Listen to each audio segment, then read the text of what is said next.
2 Pedro, capítulo 1, de 3 a 11, é o nosso texto de reflexão. Porém, eu quero agora só ler esse verso 3, que está na tela. Eu quero convidar você, mesmo assentado como você está, a você ler comigo esse texto. Depois nós vamos refletir nele todo, entendendo aí o que Pedro está querendo que a gente reflita nessa noite aqui. Vamos lá juntos? Verso 3. Pelo poder de Deus, nos foram concedidas todas as coisas que conduzem à vida e à piedade, pelo pleno conhecimento daquele que nos chamou para a sua própria glória e virtude. Amém? Somente para recordar mesmo, nós estamos, durante esse mês de julho, refletindo sobre vida piedosa. Lembrando que isso se refere ao estilo de vida, especialmente fora da igreja, não dentro da igreja. Mas um estilo de vida que a gente adquire na igreja, com a igreja, né? Enquanto estamos aqui na igreja. Por piedade também, nós não estamos pensando aqui no sentido que tem piedade, né?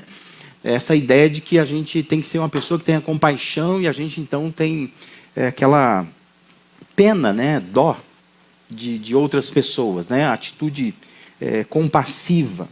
Mas o que nós estamos pensando em piedade aqui é o conceito que tem no Novo Testamento, que diz respeito ao comportamento que expressa temor a Deus em todo lugar. É aquela pessoa que ela tem uma vida diante de Deus, que em todo lugar, por onde ela estiver, ela teme a Deus. Ela demonstra isso, né? Ela não precisa estar num ambiente sagrado, não precisa estar na igreja, para que ela possa ter palavras controladas, né? Atitudes controladas. Ela faz isso em qualquer lugar, porque ela é comandada pelo temor que ela tem a Deus. Então, a pessoa piedosa é aquela que tem respeito por Deus e pratica o que Deus manda, em todo lugar, aonde ela estiver. Hoje nós vamos refletir sobre o propósito da piedade. Porém, a palavra propósito, ela também tem vários significados. Porque propósito, se a gente pensar em propósito como alvo, como objetivo final, a gente sabe qual é o objetivo de uma vida piedosa. Nós queremos glorificar a Deus. E nós queremos que a nossa vida ela seja transformada. E isso vai dar um bom testemunho da nossa fé. Mas esse é o propósito como objetivo final. Mas o que eu queria pensar em propósito da piedade hoje aqui, é pensando em propósito como a razão de ser da piedade. Não como o objetivo da piedade, mas como o motivo da piedade. E pensar como que a gente pode alcançar aquele objetivo maior, final, que é o objetivo de glorificar a Deus e de transformar as nossas vidas e dar um bom testemunho da fé. Como que a gente vai, ao inserir piedade na nossa vida, alcançando outros propósitos, que é o que o texto vai dizer aqui. É o que Deus deseja despertar em nós, enquanto nós estamos lutando por uma vida piedosa. É o que acrescenta, é o que agrega à nossa vida, viver de forma piedosa, além do objetivo final, que é glorificar a Deus. Só para ilustrar, é como quando a gente pensa assim, em limpar a casa. Qual é o propósito, o objetivo de limpar a casa? Você vai dizer, para que a casa fique limpa, não é? Esse é o propósito final. Mas pensando assim, motivos. Por que uma casa deve estar limpa? Os motivos devem ser porque isso traz satisfação. Tem gente que nem gosta de casa limpa, mas tem gente que gosta. Então, assim, ela limpa a casa sem precisar. Ela gosta de casa sempre limpa, tem que ter um cheirinho de limpeza no ar. Pode ser para o bem-estar do outro, né? Então, assim, eu gosto de manter a casa limpa por causa do outro. Então, você percebe? Existe um propósito que ele é final, que ele é o alvo, ele é o objetivo. Limpo a casa para manter a casa limpa. Mas tem outros propósitos que não são finais. Mas se para atingir o objetivo final, eu estou atendendo, né, outros motivos que o limpar a casa me traz, né? Então, Pedro, quando ele inicia a sua segunda carta, ele toca no assunto da piedade e nos mostra alguns propósitos, alguns motivos pelos quais Deus quer que estejamos engajados na busca por uma vida piedosa. O que Pedro apresenta aqui nos encoraja, porque nos conscientiza acerca do que Deus está fazendo, enquanto Ele requer de nós piedade. Porque às vezes você pode achar que piedade é uma busca solitária. Eu tenho que buscar, Deus mandou, eu tenho que fazer. Mas Pedro vai mostrar que Deus está participando desse processo. E tem alguns propósitos que Deus quer atingir, além daquele final de glorificá-lo, né? Que a nossa vida o glorifique. Então, nós temos aqui 3 propósitos para a piedade, eu queria refletir sobre eles nesta noite aqui. O primeiro propósito que Pedro vai mostrar aqui é administrar recursos que não são nossos, recursos que são de Deus. Ninguém pode chegar diante de Deus e dizer assim: eu não tive condições de viver uma vida piedosa. Eu não tive condição de crescer na fé. Ninguém pode dizer. Porque não é questão de condições. Veja o que Pedro diz acerca das dádivas de Deus. O verso 3, que nós lemos no início, diz assim: pelo poder de Deus, nos foram concedidas todas as coisas que conduzem à vida e à piedade, pelo pleno conhecimento daquele que nos chamou para a sua própria glória e virtude. Quantas coisas nos foram doadas, que Pedro diz? Todas. Todas. Tudo é tudo, né? Não falta nada. Deus nos doou tudo o que nós precisamos para viver uma vida piedosa, para alcançar o propósito de Deus. É extremamente encorajador a gente saber que Deus, Ele não exige algo de nós sem nos dar recurso para isso. Porque Deus não é como às vezes a gente é, né? Como o seu patrão é. Você já trabalhou em algum lugar assim? Que o cara fala assim: ó, resolve esse problema aí. E você se vê sem condição para aquilo. E Ele quer que você resolva. Mas Ele não te dá suporte para aquilo. É o chamado se vira. Se vira. Então a gente começa a achar que Deus também é assim. Que Deus diz assim para nós assim: ó, vive uma vida piedosa e ó, se vira. O problema é teu. Não. Pedro está dizendo que Deus nos dá recursos para isso. O que Deus espera de nós, na verdade, é disposição para sermos instrumentos. Mas Ele vai dar o recurso. Quando Ele dá uma tarefa para nós, quando Ele pede algo de nós, Ele tem provisão para isso. Quando Deus chamou Moisés, por exemplo, para tirar o povo do Egito, quanta resistência teve o Moisés. Lembra da conversa ali em Êxodo capítulo 3, né, que está registrada lá? Quanta resistência de Moisés? Não sei falar. Eu não tenho coragem. Para mim isso não dá. Passa para outro, né? Chama a próxima senha. Ele não queria ir. Por quê? Porque na cabeça de Moisés, eu não tenho recurso para isto. Eu não consigo resolver. Mas quando você vai ler a história, a trajetória de Moisés com o povo de Deus saindo do Egito, pelo deserto, quantos recursos Moisés administrou? Recursos de Moisés? Não, de Deus. Moisés tinha uma vara na mão. Deus diz: ele vai transformar numa cobra isso aí. Moisés tinha que falar com o faraó. Mas quem convenceu o faraó foi Deus. E quando o faraó se endureceu, quem enviou pragas foi Deus. Não foi Moisés que ficou jogando praga no faraó. Mas ele só anunciava o recurso que Deus tinha. Ele estava só administrando aquilo lá. Quando Deus disse: olha, manda o povo marchar, Deus abriu o mar. Deus deu uma nuvem para que durante o dia ele soubesse a direção. Coluna de fogo à noite. Só tinha que obedecer. Mas o recurso vinha de Deus. Só fala com a rocha. A água, Deus faz sair da rocha. Só orienta o povo que um pão que cai do céu não é para guardar, porque amanhã vai ter mais. Confia. Recurso de Deus. Deus ia dando recurso. E a Bíblia diz que as roupas, os calçados deles não se desgastavam por anos. Porque isso era recurso de Deus.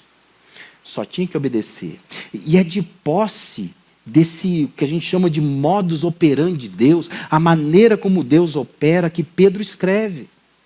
Versículo 4, ele diz, por meio delas, dessas coisas que Deus dá, ele nos concedeu as suas preciosas e muito grandes promessas, para que por elas vocês se tornem coparticipantes da natureza divina, tendo escapado da corrupção das paixões que há no mundo. Há recursos disponíveis. Deus está dando recurso. Todas as coisas, diz Pedro, que nos conduzem à vida e à piedade nos foram doadas. É possível viver piedosamente. É possível viver glorificando a Deus, sendo testemunhas vivas diante do mundo, se a gente administrar os recursos que Deus nos dá. De forma bem simples. Se você quiser viver uma vida decente, se você quiser viver uma vida cheia de Deus, impactante, uma vida que experimenta a graça de Deus a cada dia, uma vida que dá conta de tudo que é preciso dar conta, sem neura e com serenidade, Deus vai te ajudar. Se você quiser viver uma vida assim, Deus vai te ajudar. E a gente não vive uma vida piedosa, por quê? Porque a gente acha que Deus disse para nós, se vira. Mas Deus não falou isso. O que Deus disse vai viver uma vida piedosa e eu vou te ajudar. Assim como ele disse para Moisés, tira o meu povo. Eu ouvi o clamor do meu povo, tira o meu povo daqui. E eu vou te ajudar. Não são recursos seus, são recursos meus. Só quero que você administre isso. Então, se você quiser viver uma vida realmente impactante, diferente, uma vida piedosa, Deus vai te ajudar. Deus só quer que você se disponha, que você faça, que você caminhe, que você ande. Mas recurso não vai faltar, Deus vai ajudar. Porque quando há consciência das grandes e ricas promessas de Deus, quando há a compreensão de que nós somos administradores de recursos de Deus, que Deus tem, nós nos tornamos, como Pedro diz, coparticipantes da natureza divina. E não confunda, não fica achando que você vai ser um pequeno Deus, que ser coparticipante da natureza divina aqui é o sentido da sua essência. Não, Pedro está falando do caráter de Deus. Porque depois ele vai começar a dar traços de caráter. A gente consegue ser como Deus, no sentido que nós vamos ver as coisas como Deus vê. Nós vamos pensar como Deus pensa. Nós vamos sentir como Deus sente. E nós vamos agir como Deus age. Que nós vamos nos tornar parceiros de Deus, participantes dessa natureza divina, esse caráter que Deus tem. Porque nós estamos administrando coisas de Deus. O resultado disso será uma vida piedosa. Esse é o propósito de Deus. Que vivamos piedosamente, administrando recursos que são dele. Quando a gente se dispõe a viver, Deus vai nos ajudar. Deus vai nos abençoar. Um outro propósito da piedade é fazer a gente assumir responsabilidade. Ora, se há recursos a serem administrados, há também responsabilidades a serem assumidas. Nos versículos de 5 a 7, Pedro escreve assim: por causa disso, concentrando todos os esforços, acrescentem à fé que vocês têm a virtude conhecimento, ao conhecimento domínio próprio, ao domínio próprio a perseverança a piedade a fraternidade o amor. Assumir responsabilidade é concentrar esforços, é reunir toda a nossa força para acrescentar algumas coisas à experiência que nós temos com Deus. Pedro diz: acrescentem a fé que vocês têm, associem, somem a essa fé, agreguem, responsabilize pelo desenvolvimento espiritual da sua vida. Aquela versão antiga do Almeida, né, a Almeida Revista Corrigida, traduziu assim: pondo nisto mesmo toda a diligência. Sabe aquela coisa de me concentro nisso, eu vou fazer isso. Porque se eu tenho recurso que vem de Deus, eu preciso assumir responsabilidade, eu preciso fazer a minha parte, porque Deus vai me ajudar. A fé descrita no versículo 5 é aquela aceitação inicial do amor de Deus. Sabe aquela coisa simples? Um dia alguém te falou que Jesus morreu na cruz por você. Isso, assim, pelo menos a nível de Brasil, todo mundo sabe. Né? Todo mundo sabe. Só que o problema é que sempre fica uma lacuna entre aquilo que Deus fez em Cristo e aquilo que nós precisamos fazer. Então Deus vem, manda o seu filho, o filho morre na cruz por nós, muitos nem entendem por quê. E não entende por quê, porque não lê a Bíblia. Porque se lesse a Bíblia entenderia que desde lá do Gênesis, quando o homem e a mulher eles pecaram, Deus falou, no dia que vocês comerem desse fruto, vocês vão morrer. E quando eles comem do fruto, Deus, num ato de misericórdia, mata um animal e cobre a nudez daquele casal com a pele daquele animal. E ali começa o que a gente chama de uma cultura sacrificialista. E o povo de Israel é instruído. Quando você pecar, você tem que pegar um cordeiro de 1 ano, branco, sem defeito nenhum. Leva para o sacerdote. Ele vai ser imolado. Vai cortar o pescoço dele. Vai derramar o sangue dele sobre o altar. E quando fizer isso, você pode ir embora para casa, que o seu pecado está perdoado. Porque você deveria morrer, conforme diz lá no Gênesis. Só que Deus, no ato de misericórdia, está dizendo, alguém precisa morrer no seu lugar. Como diz lá em Hebreus, sem derramamento de sangue não há remissão de pecados. Então Jesus vem por causa disso, não é? Então ele veio para nos redimir do pecado. Quando ele passa, o João Batista olha e diz, esse é o Cordeiro de Deus que tira o pecado do mundo. Cultura sacrificialista. Eles entendiam isso. A gente está sempre oferecendo um cordeiro pelo nosso pecado. Mas esse homem agora, ele é o Cordeiro de Deus que tira o pecado do mundo inteiro. Não é nem da família, nem do indivíduo. É do mundo inteiro. E ali então não precisa mais sacrificar. Vivemos o tempo da graça. Graças a Deus por isso, né? Entenda por que Cristo morreu na cruz por nós. Né? Não é para ter pena dele, para ter dó dele, dizer assim, não, por que ele morreu por mim? Né? Ou como alguns arrogantemente dizem, eu nem pedi. Morreu porque ele quis. Ele morreu para te salvar. Porque você deveria morrer. A gente entende isso, vai para uma igreja, pede para batizar, vai nos cultos, a gente acha assim, pronto. Não bebo mais, não fumo mais. Estou com a vida mais ou menos regradinha. Aprendi a me vestir direitinho. Sei cantar as músicas da igreja. Gosto daqueles irmãos lá. Tenho uma frequência regular na igreja. Aprendi a contribuir.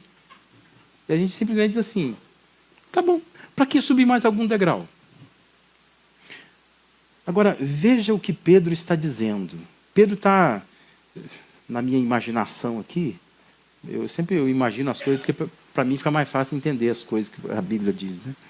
Mas na minha imaginação aqui, é como se fosse um bolo, sabe assim?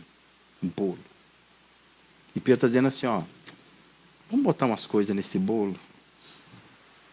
Porque às vezes tem aquele bolo de nada, sabe aquele bolo de nada? Você olha, você não sabe se é de aipim, se é de fubá, se é de farinha, o que ele é aquele bolo? Ele não tem cara de nada. E tem aqueles bolos que aparecem nas vitrines. Tem uns vermelhos. Tem uns assim que é preto e branco, que eu sou fã deles. Fica uns fiapinhos de coco saindo. E aquilo enche, né, a boca da gente assim. Nem pode. Nem é saudável. Mas aquilo enche os nossos olhos. Por quê? Aquele bolo ele é caprichado. Ele tem camadas ali, né? Tem coisas ali. Não é só massa. Tem uma cerejinha, às vezes, lá em cima. Tem um leite em pó, né? Jogadinho ali. Aquilo vai acrescentando beleza, sabor àquele bolo. Pedro está dizendo assim, ó, pega a fé que você tem, essa fé que você foi para a igreja, que você aceitou Jesus, que você se batizou, que você está firme nos caminhos do Senhor, mas pega isso, coloca em cima uma camada de virtude. Virtude, só para você saber, é excelência. Ou seja, eu vou fazer o meu melhor para Deus. Então, eu não vou ficar, sabe, só vindo na igreja. Eu só fico aqui, né, participando das coisas. Já me batizei, né? De vez em quando eu falo para o pastor, visita lá em casa, vai lá orar por mim, né? Aí pede oração para o pastor ora por você. Não, eu vou ser excelente, eu vou colocar mais uma camada na minha fé. Aí Pedro diz assim, mas vamos colocar mais camada. Aí ele diz, agora você pega a virtude, você acrescenta sobre ela conhecimento.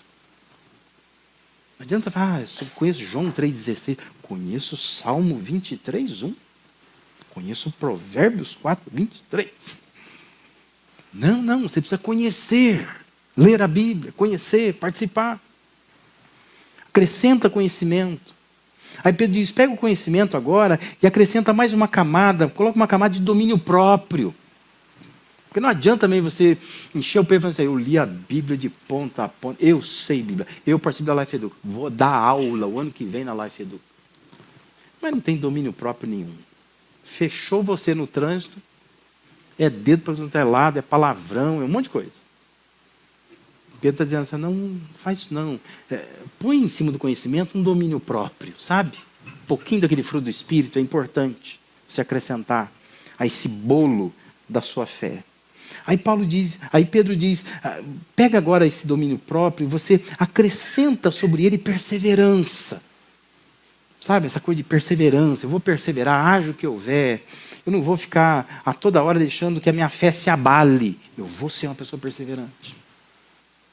Aí Pedro diz, agora você pega a perseverança, você coloca mais uma camada, coloca uma camada de piedade.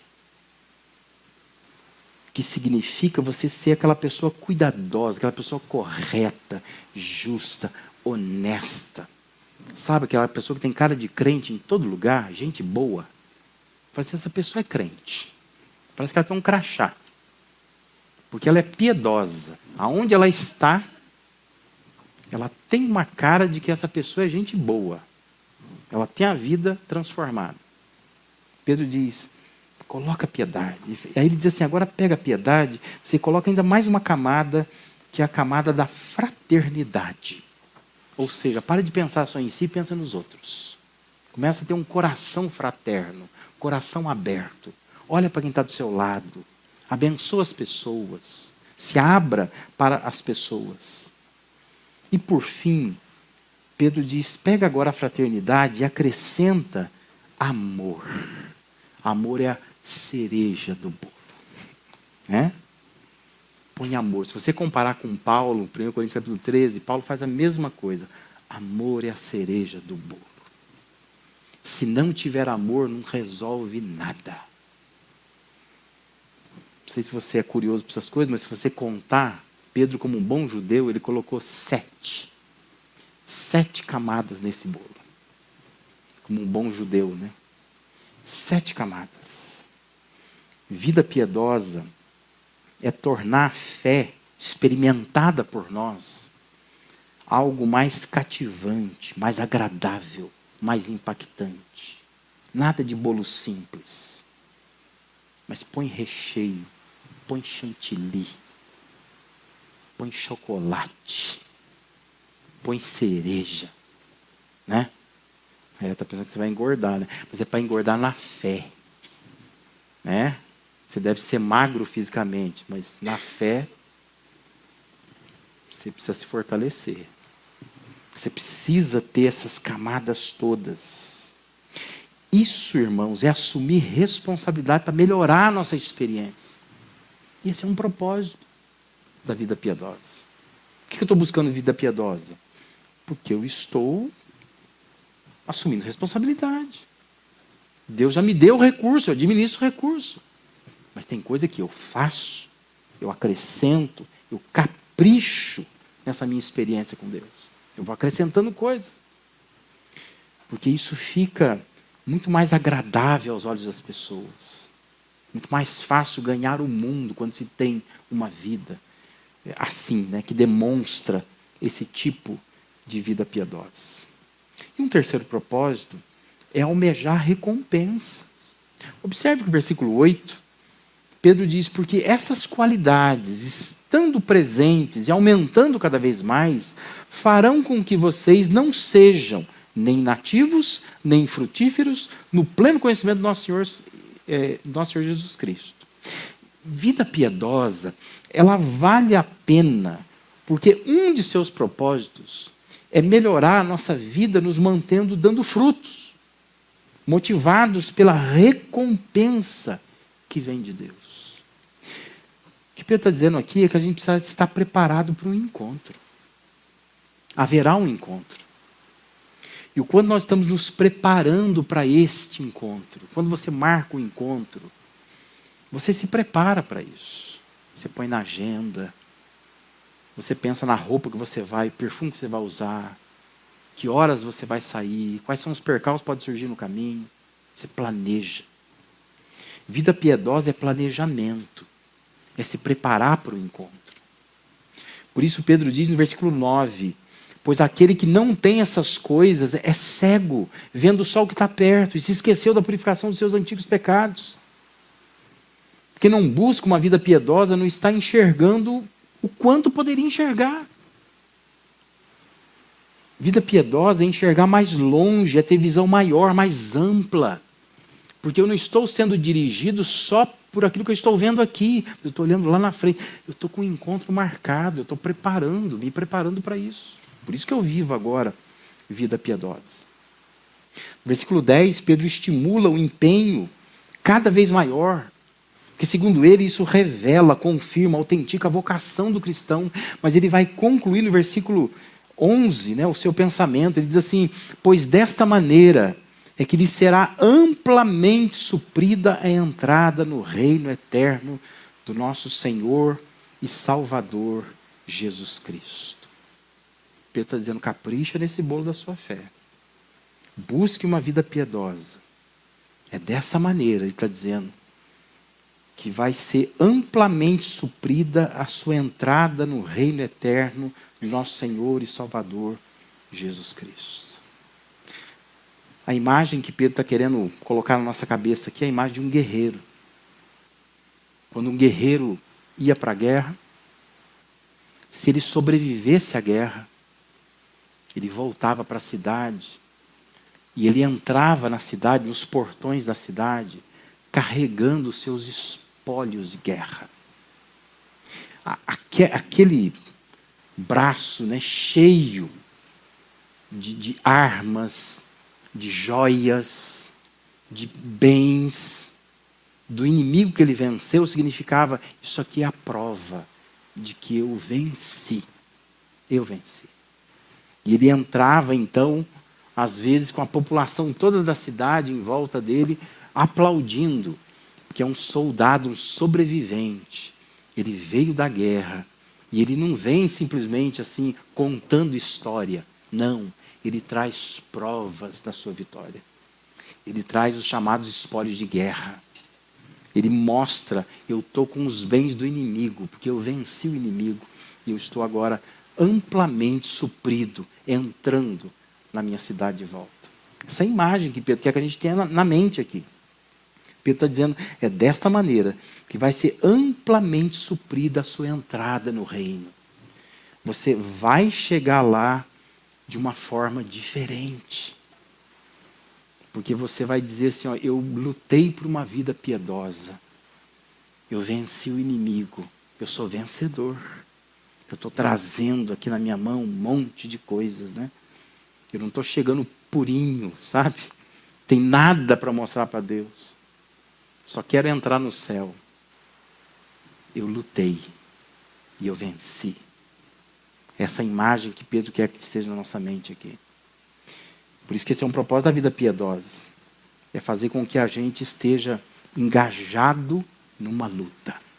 Não sei se os mais jovens aqui vão se lembrar do Vanderlei Cordeiro de Lima.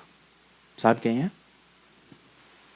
O Vanderlei Cordeiro de Lima é um cara da nossa região aqui, que ele proporcionou ao Brasil talvez a cena mais bonita e marcante do ano de 2004, 21 anos atrás.